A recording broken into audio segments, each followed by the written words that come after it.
닷새 동안 이어진 추석 연휴 기간 민심을 선점하기 위한 여야의 주도권 경쟁이 치열했습니다. 여당은 의료 공백 문제 해결을, 야당은 김건희 여사 관련 이슈를 부각했는데요. 추석 명절 이후 민심은 어디로 흐를까요? 배재대 최우택 교수, 단국대 이희성 교수 두 분과 함께 전망해보는 시간 갖도록 하겠습니다. 두 분 교수님 어서 오십시오. 안녕하세요. 네, 안녕하세요. 저희가 4월 총선 이후에 오랜만에 모신 것 같은데, 그렇습니다. 자, 추석 명절 동안 두 분 교수님들도 지역 민심을 좀 느끼셨을 것 같은데요. 자, 추석 밥상에 오른 정치권의 최대 화두는 무엇이었는가? 먼저 최 교수님부터 한 말씀 해주신다면요.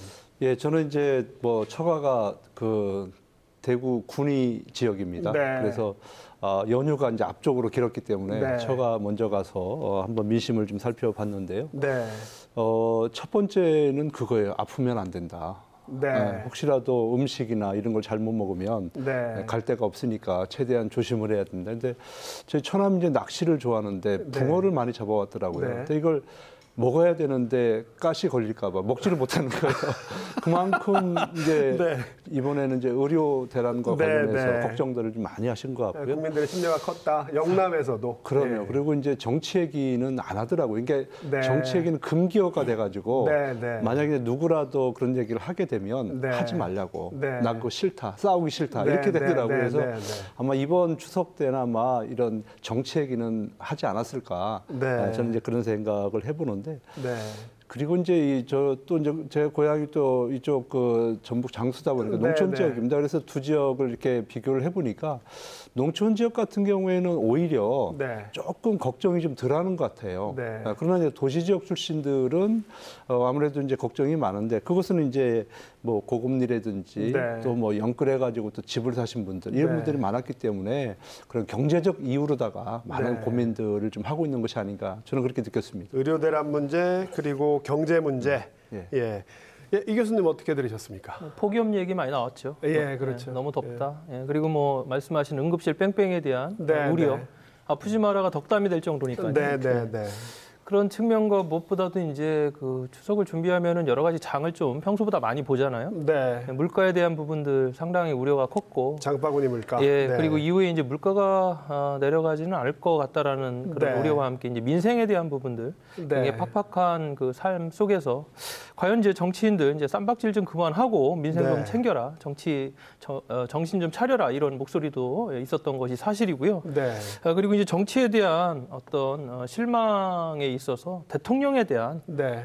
실망감과 국정 기조에 대한 변화도 요구가 있었습니다. 네. 그 핵심에는 김건희 여사에 대한 네. 문제 제기가 있었고요. 네.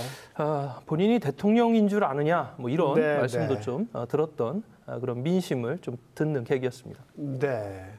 지금 뭐 여러 가지 얘기해 주셨는데 우선 대통령 지지율 얘기부터 좀 짚어보고 갈게요. 추석 직전에 윤 대통령의 지지율이 각종 여론조사에서 취임 이후 최저치를 기록했습니다.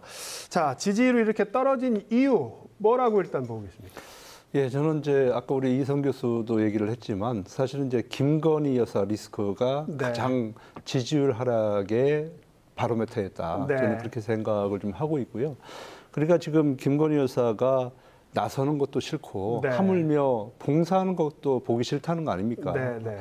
그런데다가 지금 이제 야당에서는 뭐라고 얘기를 하는가 하면 그분이 지금 실질적인 대통령이다. 뭐 이런 얘기까지 하고 그러니까 국민들 네. 입장에서는 상당히 좀 김건희 여사에 대한 그런 반감이 좀 큰 것이 가장 네. 큰 원인이 아닌가 하는 생각을 좀 해보고요. 네. 두 번째는 이제 윤한 갈등도 역할을 좀 하는 것 같아요. 윤한 갈등. 예, 그러니까 윤석열 대통령하고 또 신임 한동훈 대표가 이제 갈등 양상을 좀 보이니까 네. 봐라 정부 여당이 좀 잘못하고 있으니까 둘이 네. 좀 다투는 거 아니냐. 네. 근데 우리가 어떻게 지지를 할 수 있느냐. 이제 네. 그런 얘기들을 좀 하는 것 같고 또 하나는 지금 이제 긴축재정도 한 몫을 하는 것 같아요. 네. 그러니까 우리가 이제 인심이라고 하는 것이 이제 곳간에서 나온다고 그러지 않습니까? 그렇죠. 예, 그런데 지금 이제 작년에도 뭐 40조 가량 세수가 좀 적게 거쳤고 네. 또 올해도 또 뭐 상당 부분 이제 적자가 예상되기 때문에 네. 뭐 돈이 있어야지 또 이렇게 풀 거 아닙니까? 네. 그러니까 우리 국민들 입장에서는 정부가 좀 돈을 풀어야지 경기도 좀 활성화되고 이렇게 되는데 네. 너무 좀 옥죄고 있다 보니까 예를 그런- 들면 지역화폐 같은 것들이 뭐 어떤 민심에 영향을 줬다는 그런 보시는 거죠. 그리고 겁니까? 이제 예를 들어 대전적 같은 경우에는 이제 뭐 R&D 예산 뭐 네, 이런 네, 것들도 큰 영향을 저는 준 것이 아닌가 하는 생각을 하고 있습니다. 네. 자, 이 교수님도 한 말씀 해주시죠.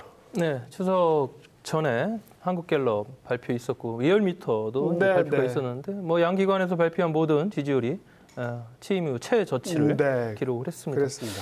예, 경고음이 켜졌는데도 불구하고 그에 대한 인식의 어떤 전환이 없다라는 거, 그리고 네. 태도의 변화가 없다라는 거, 네. 이런 것들이 계속적으로 누적된 것 같습니다. 네. 4월 10일 총선 이후에 결국 국민의 엄중한 심판, 그 부분에서 대통령께서 국민만 바라보고 가겠다라고 네. 하셨지만 그 말이 전혀 이행되지 않으면서 그 실망감들은 계속 커졌고요. 네. 이러한 최저치 20% 이하로 국정 지지율이 내려간다라는 것은 네. 아마 여러 가지 국가 정부에서 추진하고 있는 정책 동력을 상실할 수 있는 그런 단계까지 오는 게 아닌가, 굉장히 우려가 큽니다. 네. 그러한 원인 가운데 지금 최 교수님께서 조목조목 짚어주셨지만 네. 또 한 부분은 바로 의대 정원 확대에 대한 부분. 의견 갈등을 예, 해결하지 못하고 있다. 네. 아무래도 이제 그 전공의와 의대생들에 대한 핵심 당사자들, 물론 이제 한동훈 대표 같은 경우는 뭐 그 추석 연휴 기간에 15개의 의료 관련 단체들을 만났다고 하지만 네. 뭐 여야 의정, 정의정 그런 어떤 협의체조차 출범을 못 시키고 있지 않습니까? 네. 네. 이런 상황까지 올 때 과연 플랜 A가 안 됐을 때 B, 플랜 C 이런 구도로 갈 수 있는 네. 위기 관리가 전혀 이 정부에서 보이지 않는다라는 네, 거예요. 네. 이런 것들이 더욱더 국정에 대한 실망감, 그리고 그거에 대한 냉혹한 판단으로 이어진 것 같습니다. 네. 자, 지금 뭐 지지율이 20%대 터커를 하고 있는데 앞으로 어떻게 될 거라고 보십니까? 지지율이 10%대까지 가면 사실 국정 운영할 수 있는 동력이 생겨날까, 그런 우려하시는 분들도 많거든요. 근데 과거에 사실은 이제 네. 뭐 민주당에서 이제 정권을 잡았을 때 뭐 네, 예를 들어 뭐 노무현 전 대통령 시절에도 네, 10%대의 지지율은 있었거든요. 있었죠. 네. 근데 이제 마지막에는 이제 회복세가 있어서 네. 또 지금도 이제 노무현 대통령 하면 또 뭐 이쪽 민주진영에서는 가장 위대한 대통령 중에 네. 한 사람으로 꼽고 있지 않습니까? 그러니까 지지율이 모든 것을 결정하는 건 아니라고 저는 생각을 하고요. 왜냐하면은 뭐 지지율이라고 하는 것은 특히 이제 우리 국민의 정서라고 하는 것은 많이 베풀고 네. 또 국민들이 원하는 쪽으로 해주면 네. 지지율은 올라가게 되는데 네. 그러니 국가의 운영이라고 하는 것은 다 국민들이 원하는 것만 해줄 수 있는 건 아니잖아요. 네. 또 국가 수반으로서 해야 될 일이 있잖아요. 예를 들어서 의정 문제 같은 경우에는 네. 이런 것들은 그동안 정권에서 하지 못했던 거죠. 그러니까 하고는 싶었지만은 네. 집단 어떤 이기주의라든지 반발에 이것이 이제 그 무너지는 그런 계속 그런 결과들을 가져왔기 때문에 네. 사실은 의사단체는 싫어하지만 네. 그럼에도 불구하고 당위성이 있는 거잖아요. 그러니까 지역의 의료 체계라고 하는 게 상당히 네. 위험한 상태이기 때문에 이제 그런 부분에 있어서는 지지율이 좀 낮다 할지라도 네. 저는 뭐 그거는 이제 시간이 지나면 좀 회복될 것 같은데 네. 더 중요한 것은 사실 이제 국회가 문제예요. 사실 이제 오늘 뭐 김건희 여사 그 특검법을 특법하고 통과시켰죠. 또 뭐 최상병 특법법, 또 지역 화폐 이런 것들이 이제 다 통과가 되었는데 앞으로는 제가 봤을 때 이제 전쟁이죠, 사실은. 네. 그거에다가 또 10월 재보궐선거 있잖아요.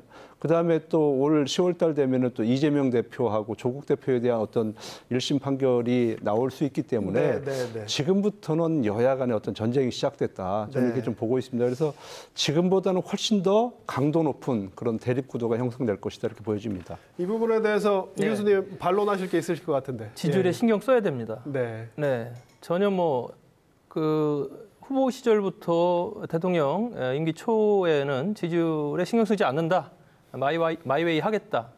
그렇지만 지금은 이게 국민의 거의 80% 가까이 부정평가를 하고 있고 네. 이 부분에 대해서 신경을 쓰셔야 돼요. 쓰셔야 되고 콘크리트 지지층까지 무너졌다 이런 표현도 나오더라고요. 그러면 그런 부분에 대해서 뭔가 국정 변화라든가 태도의 예. 전환들이 반드시 있어야 지금 말씀하신 대로 네. 뭔가 지지율이 올라가지 신경 쓰지 않겠다고 하면 계속 떨어질 수밖에 없는 겁니다. 그 네. 국민의 목소리를 귀담아 듣지 않겠다라는 뜻과 같거든요. 네. 그런 부분에서 대통령께서 정말 심각하게 좀 이 지지율 추이를 좀 읽어보셨으면 좋겠고요. 네. 그리고 지금 이제 여야가 협치 굉장히 네. 요구하고 있지 않습니까? 이번 같은 네. 경우도 추석 민심에서 나타났어요. 이제 네. 민심, 국민들을 위해서 정치권이 좀 함께 해달라.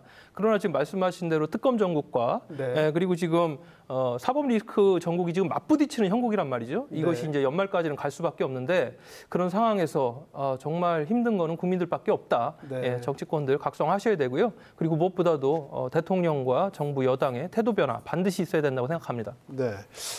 뭐 방금 전에 최 교수님 잠깐 언급해 주셨지만 뭐 오늘도 야당 단독으로 특검법을 통과를 시켰단 말이죠. 뭐 여야 간 전국의 주도권 경쟁이 갈수록 더 치열해질 텐데 향후 전국을 좀 전망을 해 주신다면 좀 짧게 부탁드립니다. 예, 이제 상당히 어려워질 수밖에 없는데요. 지금 그러니까 우리 국민들 입장에서 봤을 때는 이 정치권에 더 이상 기대하기 어렵다. 네. 그래서 저는 우리 국민들께 좀 부탁드리고 싶은 건데 이럴 때일수록 우리가 중심을 좀 확실히 잡아야 된다. 네. 저는 그렇게 생각을 하는 거고요. 그러니까 뭐 가짜 뉴스라든지 정말 이 언론지상에서 서로 막말을 좀 뱉고 그러는데 거기에 네. 휩쓸리지 말고 네. 우리 국민들이 중심을 잡고 네. 정말 우리가 좀 올바른 길이 무엇인지를 얘기를 해줄 때 네. 그 정치가 좀 바로 서지 않을까 하는 생각을 좀 가지고 있습니다. 네, 이 교수님 향후 전국에 대해서. 예, 서로를 물어뜯는 그런 형태의 정치 이제는 조금 국민을 바라보고 가야 되고요. 그리고 현재로 이제 또 다른 형태의 그 사법 리스크를 부각시키는 정부 여당인 것 같아요. 네. 문재인 대통령 쪽에 이제 칼날을 겨누고 있는데요. 그러한 방식으로 지지율을 회복시키려는 그런 시도는 저는 잘못됐다고 보여지고요. 네. 정말 민생과 물가를 챙길 수 있는 그런 경제 정책으로 국민들의 마음을 얻는 그러한 모습들을 보여주기를 기대합니다. 네, 알겠습니다. 오늘 대답 안 대답 말씀은 여기까지 듣겠습니다. 두 분 고맙습니다. 네.